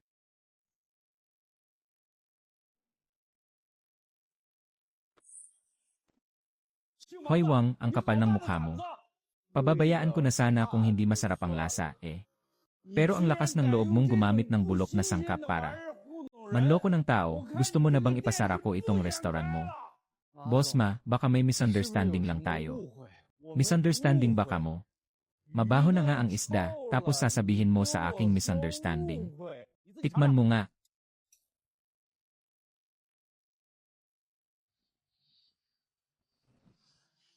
Ang baho nga talaga. Paanong nangyari ito? Boss Ma, mukhang hindi ko na masisikmura ang pagkain ngayon. Director Liu, pasensya na po talaga. Pagkukulang ko po. Hindi ko inasahang ganito kapal ang may-ari ng restaurant na ito. Gusto niyo po bang lumipat na lang tayo ng ibang lugar? May trabaho pa ako ngayong hapon. Kaya mauuna na ako. Director Liu, ihahatid ko na po kayo, hindi na kailangan. Ikaw na lang ang kumain yan. Hoy, Wang. Ang hirap-hirap kong imbitahan si Director Liu. Tapos sinira mo lang ang lahat. You, Boss Ma. Baka may misunderstanding lang po tayo. Misunderstanding mo mukha mo. Nilinaw ko na sa iyo ang lahat, hindi ba? Importante ang bisitang ay entertain ko. Kaya dapat sinigurado mo ang kalidad ng mga pagkain. Tapos ano? Naghain ka pa talaga ng mabahong isda at bulok na hipon. Tingin mo ba sa akin, pulubi? Boss Ma, magpapaliwanag po ako. Huwag ka nang magdahilan, may pinirmahan tayong kontrata. Kapag may naging problema sa pagkain, kailangan mong magbayad ng 10 beses ng halaga nito. Bibigyan kita ng 2 araw. Kapag hindi ka nakapagbayad, magkikita tayo sa korte. 10 beses ang bayad. 4 na milyong piso iyon. Saan tayo kukuha ng ganoon kalaking pera? Tapos na. Tapos na ang lahat sa atin. Kuya Jiangwo, may natanggap po akong bagong balita. May nangyari sa Zeus Restaurant. Anong nangyari? Nag-book daw si Bossma ng 15 mesa. Tapos itong Zeus Restaurant. Pinakain pa ng mga panis na pagkain ang mga bisita. Galit na galit si Bossma. Nagbanta pa itong idedemanda ang Zeus Restaurant. Tumatanda ka talaga ng paurong. Pati ba naman sa mga ganitong handaan, nangangahas kang manloko? Masyado silang malapit kay hulaosan sa palengke. Malamang gumamit sila ng mga sirang gulay. Kaya nangyari ang gulong to. Sa lakas ng loob nilang manloko gamit ang mga basurang gulay na yan. Dapat lang pagbayaran nila yan. Sa nangyaring to, malamang kailangan nilang magbayad ng mahigit 4 na milyon. Pero sa naipon nilang yaman, kaya naman nilang ilabas ang 4 na milyon kung magsasama-sama sila. Kaya lang pagkatapos nito, kailangan na nilang maghigpit ng sinturon. I push yung tour. Uy, andito na pala si Bayaw. Sakto, ibigay mo na yung 10,000 bayad sa serbisyo ko. Ang kapal naman ng mukha mong humingi pa ng bayad. Yung niluto mong pagkain, hindi mo ba alam kung gaano kapal? Tapos na ako sa trabaho ko kaya syempre, kukunin ko ang bayad ko. Tungkol naman sa niluto ko, wala naman akong nakikitang problema doon, Walang problema. Lintek, panis lahat ng isdang niluto mo. Tapos may gana ka pang sabihing walang problema. Panis, paanong mangyayari yun? Wenhao, ano ba talagang ginawa mo? Bakit ka gumamit ng mga bilasang sangkap? Ate, baka nagkakamali lang kayo. Laging sariwa ang mga binibili kong gulay. Sariwa mo mukha mo. Hanggang ngayon, nagpapalusot ka pa rin. Alam mo bang dahil sa katangahan mo? Hindi lang natin naiwala si Bossman na isa sa pinakamalaki nating kliyente. Kailangan pa nating magbayad ng 4 na milyon. 4 na milyon, Zuwenhao. Kailangan mong magpaliwanag sa akin ngayon din, Hoy. Anong kinalaman ko dyan? Huwag mong ibuntong sa akin ang sisi. Ikaw ang bumili ng mga sangkap. Ikaw ang nagluto para sa handaan. Ikaw ang may hawak ng buong kusina. Tapos ngayong nagkaproblema, sasabihin mong wala kang kinalaman.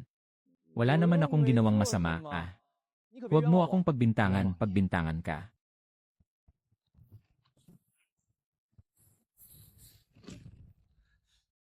Nasa harapan na natin ang ebidensya. Tingnan ko lang kung makalusot ka pa ngayon. Nandito na ang ebidensya sa mismong harapan mo. Tingnan ko lang kung paano ka pa magpapalusot ngayon.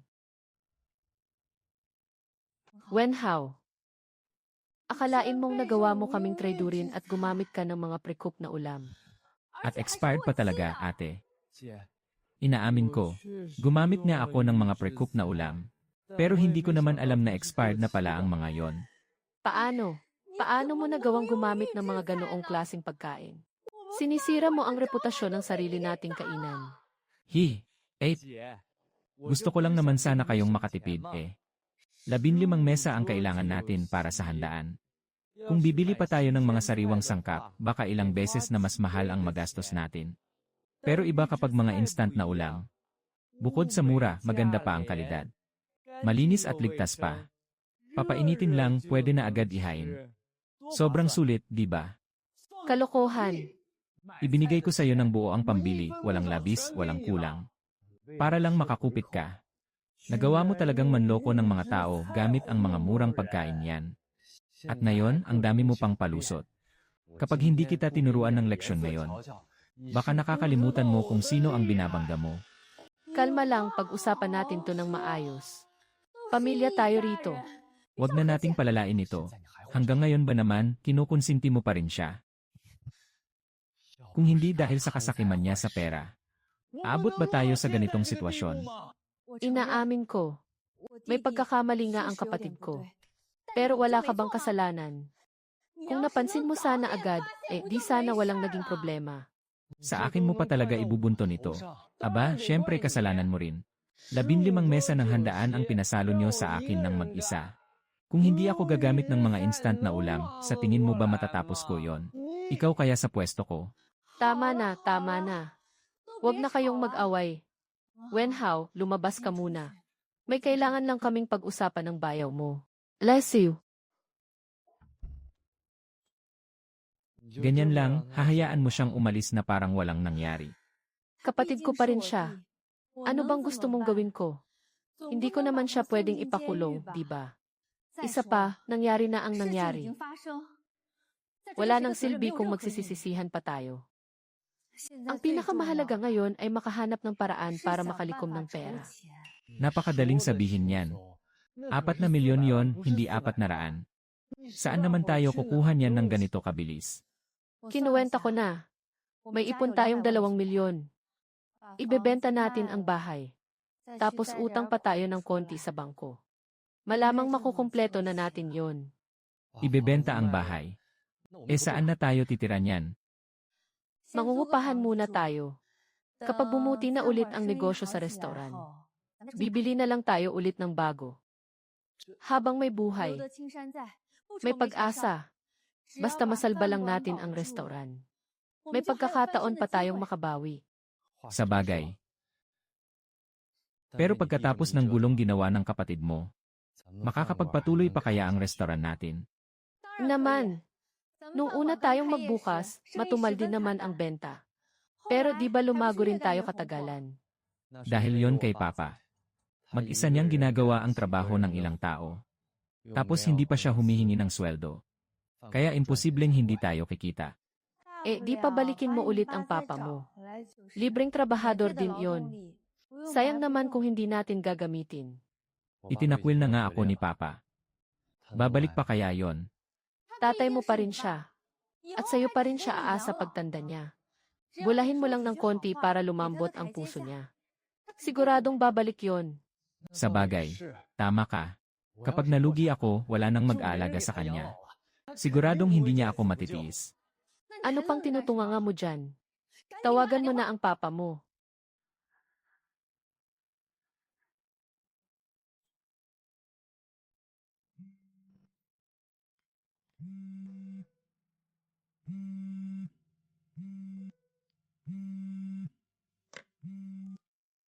Wang Tiesu, wala ka na bang katapusan? Pa, may problema ako. Bumalik ka na rito at tulungan mo ako. Hindi kita matutulungan.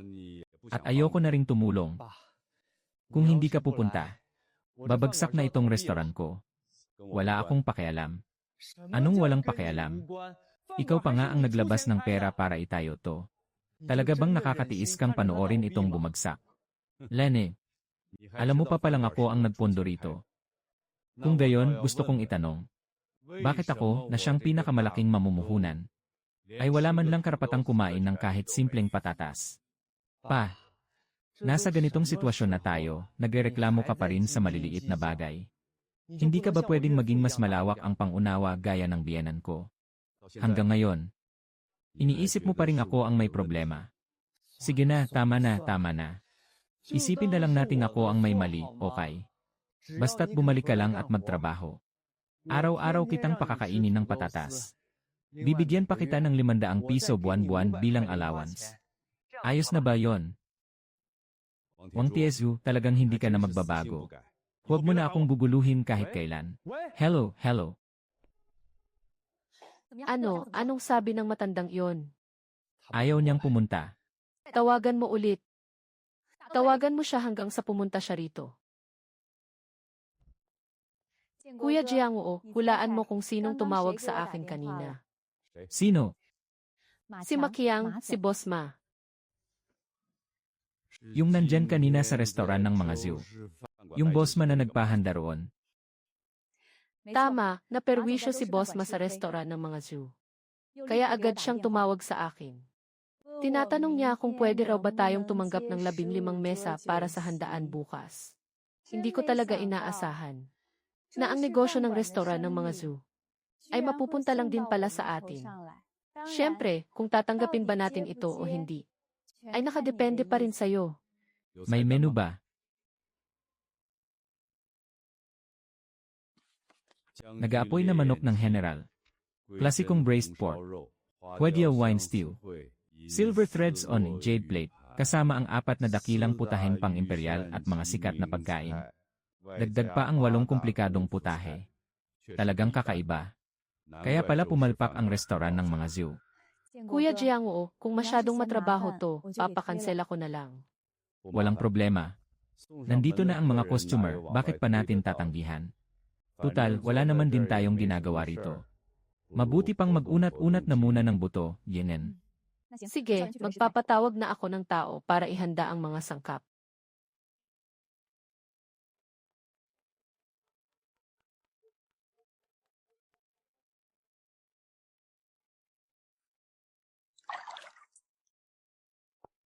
Boss Tzu, maganda nga ang kusinan nyo rito. Malinis at maayos. Di hamak na mas maganda kaysa sa maliit na restaurant yon. Boss Ma, makakaasa po kayo. Ang hotel namin ay may mahigpit na pamantayan sa mga sangkap at kalinisan. Hindi po kami gagamit ng mga substandard na sangkap. Mabuti kung ganoon. Boss Ma, matagal-tagal din tayong hindi nagkita. Di ba nasa restaurant ka ng mga Zhu? Bakit ka napunta rito? Matagal na akong wala sa restaurant ng mga Zhu. Bakit? Wala ka na sa restaurant ng mga Zhu. Ibig sabihin, hindi ikaw ang nagluto para sa piging ko kahapon. Kaya pala, sinasabi ko na nga ba? Sa galing mong magluto, paano ka naman makakagawa ng ganoong klaseng basurang pagkain? Pati na yung isda, bilasa na. Kaya naman pala, nagpalit na pala ng head chef ang restaurant na yon. Boss Ma, lingid po sa kaalaman ninyo. Hindi lang sila nagpalit ng head chef. Gumamit din sila ng mga expired na ready-to-cook na pagkain. Mga ready-to-cook na pagkain. At expired pa. Tama po kayo. Ang mga yon, para lang kumita ng pera na walan na ng konsensya. Pananagutin ko talaga sila rito. Kalma lang kayo, Boss Ma. Dito po sa Crescent Moon Bay Hotel. Tinitiyak kong hindi mangyayari ang ganyang klaseng kapalpakan. Alam ko namang maganda ang reputasyon ng hotel niyo. Kaya may tiwala ako sa inyo. Lalo na ngayon na andito na si Chef Wang. Siguradong mas lalo pa kayong gagaling at makikilala. Tutal, ang galing sa pagluluto ni Master Wang ay kasing galing ng isang chef sa State Banquet Mali. Mas magaling pa nga siya kaysa sa mga chef sa State Banquet. Masyado niyo naman akong pinupuri, Boss Ma. Master Wang. Kaya ipinagkakatiwala ko na sa iyo ang handaan bukas, ha, walang problema. Ha ha ha. Boss Ma, baka naman pumalpak na naman tayo ngayon na. Haha, wag po kayong mag-alala, Director Liu. Ako po ang nagkulang kahapon. Maling lugar ang napili ko. Pero ngayon, ako mismo ang tumutok. Mula sa mga sangkap hanggang sa kusina, sinuri ko pong maigi lahat. Kaya sinisiguro ko po, walang magiging problema. Pagdating sa kalinisan nitong Crescent Bay Hotel, medyo panatag naman ang loob ko. Pero pagdating sa lasa ng mga pagkain, nakakain na rin ako rito ng ilang beses. Pwede na rin, Director Liu. Ibang-iba po ngayon. May bagong head chef po dito sa Crescent Bay. Kasing galing po siya ng mga master chef sa State Banquet. Kaya kung ipusta ang mga luto niya, ay talagang panalo. Boss Ma, ganyan din ang sinabi mo kahapon eh. Director Liu, hindi ko rin po talaga inaasahan Nabigla ang magpapalit ng head chef yung Zeus Restaurant. At gagamit pa ng mga expired na ready-to-eat meals para manloko ng tao. Sige na, tama na. Huwag na nating pag-usapan ang nakaraan, magtitiwala ulit ako sa iyo ngayon. Maraming salamat po sa pag-unawa, Director Liu. Boss Ma, heto na po yung in-order ninyong pagkain.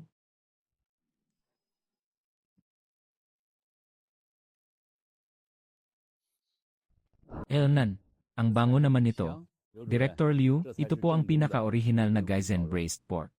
Tikman niyo po.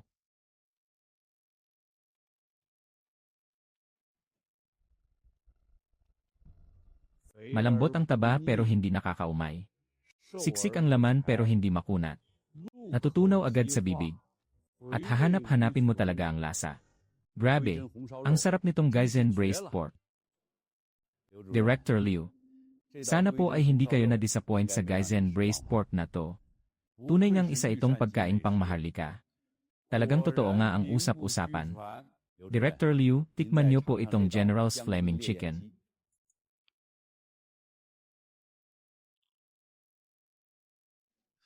Malutong ang balat.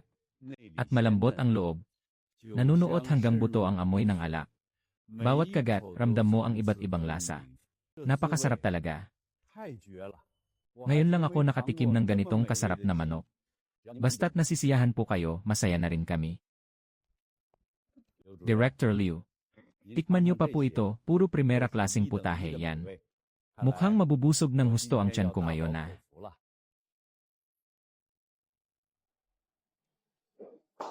Ano na, hindi mo pa rin ba makontak ang papa mo? Mula pa kahapon hanggang ngayon. Ilang dosenang beses na akong tumawag pero hindi niya sinasagot. Mukhang blinop na yata niya ako. Sinasadya talaga ng matandang iyon na magtago sa atin eh. Paano na tayo ngayon? Ubus na ang ipon natin. Binenta pa natin ang bahay, tapos umutang pa tayo sa bangko. Kung hindi babalik si Papa para magtrabaho, tuluyan na talagang babagsak itong restaurant natin. Kung hindi siya matawagan, lalabas tayo para hanapin siya. Kahit gapusin pa natin siya, ibabalik natin siya rito. Chef Wang, talagang walang kapantay ang husay mo sa pagluluto. Nang matikman ni Director Liu ang mga luto mo ngayon, hindi niya mapigilang purihin ka ng purihin. Ngayon ko lang nakitang ganyan kasaya si Director Liu. Mabuti naman at nasarapan kayo. Hindi lang basta nasarapan. Sobrang sarap na sarap talaga kami. Nakapagdesisyon na ako. Mula ngayon, lahat ng team building at kainan ng kumpanya ko. Kasama na ang mga anniversary events at iba pa. Dito ko na gagawin sa Yayawan Hotel nyo. Napakadali niyo talagang kausap, Boss Ma. Maraming salamat sa pagsuporta sa negosyo namin, Boss Ma. Ako nga dapat ang magpasalamat sa inyo. Hindi nyo lang alam kung gaano kalaki ang naitulong nyo sa akin. Minsan, padadalhan kita ng 2 bote ng masarap na alak para makapagkwentuhan naman tayo. Sige po, laging bukas ang pinto namin para sa inyo. Chef Wang, Boss Tzu. Mauuna na po ako.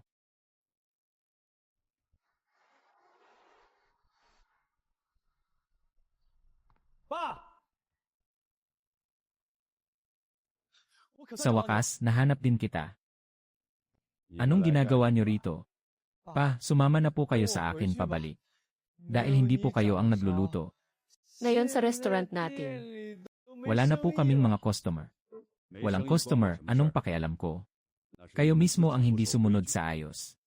Paanong naging wala kayong pakialam? Kung hindi nyo kami basta-basta iniwan sa ere, aabot ba kami sa ganitong sitwasyon? Kayo ang nanloko sa mga customer gamit ang mga instant na pagkain. Tapos ngayon, may gana pa kayong sisihin ako. Siyempre kayo ang sisisihin namin. Kung nanatili lang kayo sa restaurant para magtrabaho, edi sana walang naging problema. Yee! Sabi nila, natututo daw ang tao sa pagkakamali. Pero mukhang wala pa rin talaga kayong kadala-dala. Pa, nasa ganitong sitwasyon na nga tayo. Nagagawa nyo pang manlait dyan. Aminado kaming may mali kami. Pero hindi nyo rin matatakasan ang responsibilidad nyo. Basta sumama lang kayo sa amin pabalik. Kalimutan na natin ang nakaraan, ulitin ko. Hindi ako babalik. Naibenta ko na ang bahay at sasakyan ko. Baon pa ako sa malaking utang sa bangko. Kung hindi kayo babalik para magluto, paano na ako? Problema mo na yan. Dahil gumawa ka ng mali. Panindigan mo ang mga naging aksyon mo. Pa, ano bang mapapala nyo kapag na-bankrupt ako? Hindi ba't sa akin din kayo aasa pagtanda nyo? Tama, kapag bumagsak ang negosyo namin. Tiyak na madadamay din kayo. Aasa sa inyo pagtanda ko.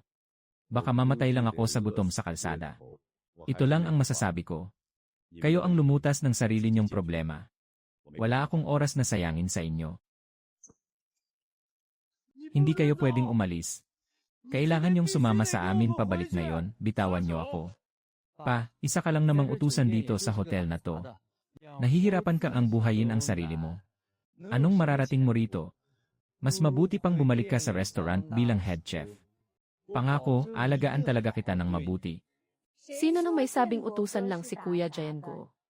Siya na ngayon ang may-ari ng Yuyawan Hotel. At siya rin ang executive chef. Heto na naman po tayo. Kung boss siya, di ako na ang presidente. Adik na ba kayo sa kaka-acting nyo ha? Isa lang siyang probinsyanong kusinero. Paano naman siya naging boss? Siming, huwag mo na silang patulan. Tara na. Huwag kang aalis kapag hindi ka sumama sa akin pauwi ngayon. Reklamo kita. Reklamo ako, sige, tama yan. Matagal na kaming magkakilala ni Manager Song ng Yuyawan. Isang tawag ko lang. Kayang-kaya kanyang patalsikin dito. Kapag nangyari yon, kahit maging utusan, hindi mo na magagawa. Di subukan mo. CJ, ikaw ang may gusto nito ha.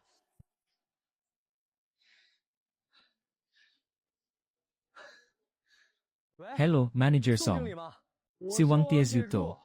May irereklamo sana akong empleyado dyan sa hotel nyo. Manager Song, sakto ang dating mo. Irereklamo ko ang empleyado nyo. Wala siyang puso. Wala siyang pakialam sa kapwa niya. Tama, dapat lang nasibakin ang ganitong klaseng tao. Sino ba ang nirereklamo nyo? Siya. Boss Wang. Manager Song, may emergency sa pamilya ko. Tapos wala man lang siyang pakialam. Nagtatago pa siya rito sa hotel para magbulakbol. Kaya sibakin mo na siya, bilis. Wang, hindi ko mapagbibigyan yang kahibangan mo. Ano, kinukonsinti mo siya?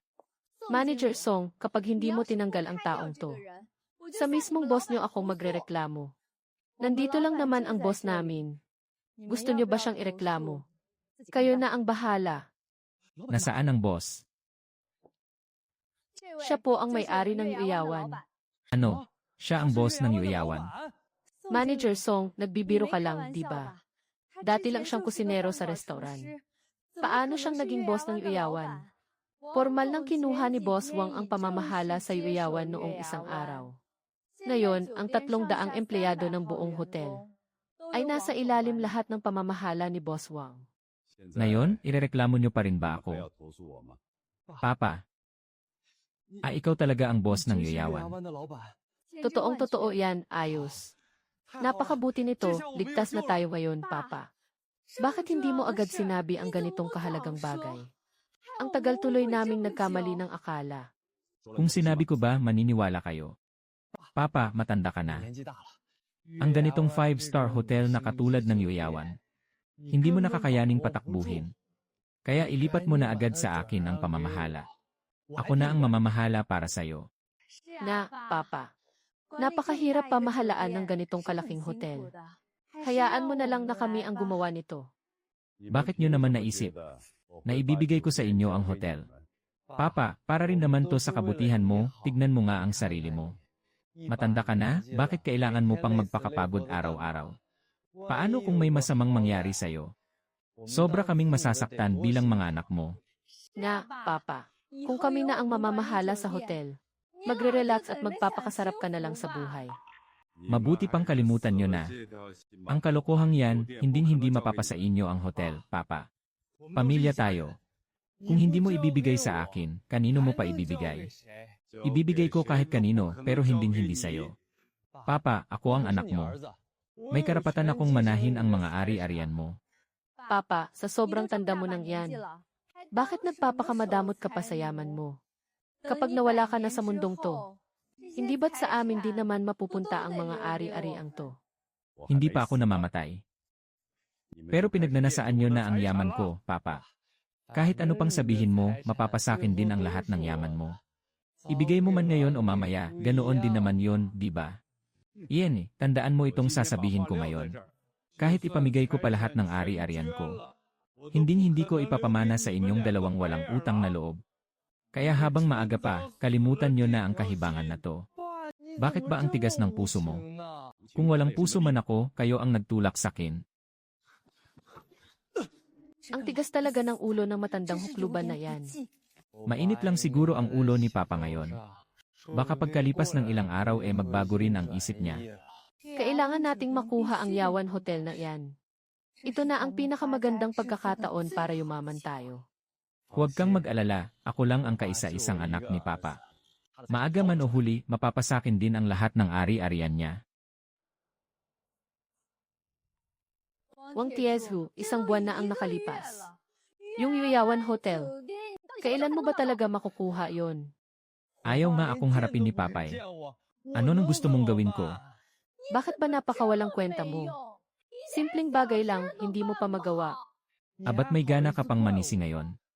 Kung hindi ka ba naman kasi ganyan kasama ang ugali. Na araw-araw bukang bibig mo yung salitang matandang hukluban. Sa tingin mo ba magagalit ng ganyan si Papa? Kala mo naman hindi ka ganoon. Wala kang karapatang pangaralan ako. Feeling mo naman, napakabuti mong anak. Tama na nga. Ano bang mapapala natin sa mga sumbatang yan ngayon? Isipin na lang natin kung paano to ayusin, Yenay. Kahit ano nang gawin mo, buo na ang pasya ng tatay mo na itakwil ka. Ni isang kusing, wala kang makukuha sa mga ari-arian niya. Kalokohan, sobrang mahal ako ni Papa noon. Kaya hindi niya ako matitiis. Nag-init lang talaga ang ulo niya ngayon. Kapag lumipas ang ilang araw at humupa na ang galit niya. Siguradong tatanggapin niya rin ako bilang anak niya, maniwala ka man o hindi. Bahala ka sa buhay mo, ayoko nang makipagtalo sa'yo. Ilang araw na lang, maniningil na ang may-ari. Nang upa natin, kaya bilisan mong humanap ng pera. Dahil kung hindi, wala na tayong titirhan. Ang daling sabihin. Saan naman ako kukuha ng pera ng ganun-ganun na lang? Malay ko, problema mo na yan. Basta kapag wala kang dalang pera sa loob ng 3 araw. Sa kalsada tayo matutulog. Gagawa muna ako ng paraan. May gagawin pa ako mamaya. Mauna na ako. Saan ka ba pupunta? Saan pa nga ba? Siyempre, magpapaayos ng buhok. Tay, bihira lang po kayong maparito. Ipagtatagay ko po kayo. Kezyu. Dati, puro primera klaseng alak ang inihahanda mo sakin. Tapos ngayon, ito na lang ang ipapainom mo, Tay. Medyo gipit po kasi ako ngayon. Kapag nakabawi na po ako, araw-araw ko kayong bibilhan ng mamahaling alak. Sige na, diretsuhin mo na ako. Ano bang kailangan mo? May usapan pa kaming magbaraha mamaya. Tay, alam niyo naman po na medyo minalas ako lately. Naibenta na ang bahay. Pati ang sasakyan, naibenta na rin. Ngayon, malapit na ring malugi ang restaurant. Naisip ko po sanang manghiram ng kaunting pera sa inyo para lang makabawi. Manghihiram, saan naman ako kukuha ng ipapahiram sa'yo, Tay? Hindi naman po kalakihan ang hinihingi ko. 100,000 lang po. Kahit 100,000, wala ako niyan. Paano pong wala? Niregaluhan ko pa nga po kayo ng relo kamakailan lang. Pati yung gintong badha at jade pendant noong nakaraan. Aabot din po ng 500 hanggang 600,000 lahat yon. Binigay mo na sa akin tapos may kapal ka pa ng mukhang bawiin. Tiezyu, bakit hindi ko napansin noon? Na napakakwentador mo pala, Tay. Hindi ko naman po binabawi. Gusto ko lang po sanang manghiram para makapag-ikot ng negosyo. Huwag po kayong mag-alala, kapag nagkapera na ko, babayaran ko po kayo agad. Hindi sa ayaw kitang pahiramin. Kundi wala talaga akong pera, Tay. Di ba may pension pa po kayo? Saka, yung mga sustento ko sa inyo nitong mga nakaraang taon. Siguradong nakapag-ipon na kayo ng malaki-laki. Tulungan niyo na po ako. Kahit kunin niyo lang po doon ang konti, sapat na. Wang Tiezhu, tao ka pa ba? Pati pension ko, pinag-interesan mo. Tay, wala na po kasi talaga akong ibang malapitan eh. Tulungan niyo na po ako kahit ngayon lang sinasabi ko sa'yo, hinding-hindi mangyayari yan. Ang mga inialay mo sa akin, akin na yon.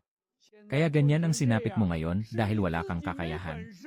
Huwag mong subukang perahan ako, Tay. Hindi niyo po ako pwedeng pabayaan na lang. Manugang niyo po ako. Ano ngayon kung manugang kita? Pagdusahan mo ang sarili mong kasalanan. May laro pa ako ng baraha, wala akong oras. Makipagtalo sa'yo. Hindi ko inakala. Ito pala ang biyenan na pinagsilbihan ko ng 3 taon.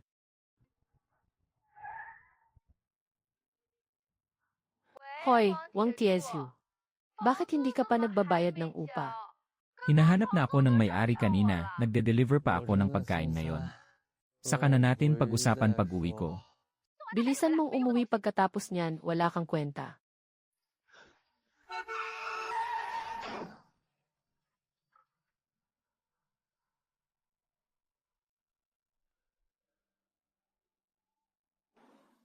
Bilis. Tumawag kayo ng ambulansya, bilis. Kuya Jiangwo, nakatanggap ako ng balita kanina. Na-aksidente si Tiezhu. Na-aksidente, anong nangyari? Nabangga siya ng truck habang nagde-deliver ng pagkain. Tumakas yung driver ng truck na nakabangga sa kanya. Hindi pa nila makita kung sino hanggang ngayon. Kamusta ang lagay niya? Hindi pa masyadong malinaw ang sitwasyon niya ngayon. Bakit hindi mo kaya puntahan? Bakit naman ako pupunta? Putol na ang ugnayan namin. Kuya Jiangwo, hindi ka ba talaga pupunta? Hindi. Buhay man o patay ang walang utang na loob na yan, wala na akong pakialam. Sige, ako na lang ang titingin. Balitaan na lang kita kung anong mangyayari. Kung mamatay man siya, ibili mo na lang siya ng kabaong. Boss Su, bakit po kayo nandito? Nasaan po ang tatay ko, hindi pumunta ang tatay mo. Sa bagay, ang dami kong ginawang kasalanan. Paano niya ako mapapatawad? Bakit ikaw lang mag-isa? Wala ba ang asawa mo? Sumama na po sa iba ang asawa ko. Sabi nga nila, ang mag-asawa ay parang mga ibon sa isang puno. Kapag dumating ang bagyo, nagkakanya-kanya ng lipad. Boss Su, pakiusap po, pakisabi sa tatay ko na humihingi ako ng tawad sa kanya. Nitong 2 araw ko sa ospital, mas luminaw ang isip ko. Lalo na kapag naiisip ko ang mga nangyari noon. Bigla ko na lang na-realize kung gaano ako kasama. Si Papa, nagpakakuba sa trabaho para sa akin nang walang anumang reklamo. Tapos ako, napakasama ng ugali ko sa kanya. Mas masahol pa ako sa hayop. Wala akong karapatang humingi ng tawad sa kanya. Kaya umabot sa ganito ang lahat. Bunga lang ito ng sarili kong kagagawan. Ang gusto ko lang sana ngayon ay humingi ng tawad sa kanya. Patawad po. Makakaasa kang ipaparating ko sa kanya ng buo ang lahat ng sinabi mo. Sana mula ngayon ay magbagong buhay ka na. At magpakatino ka na. Iniwan nga pala to ng papa mo para sa'yo. Magpagaling ka.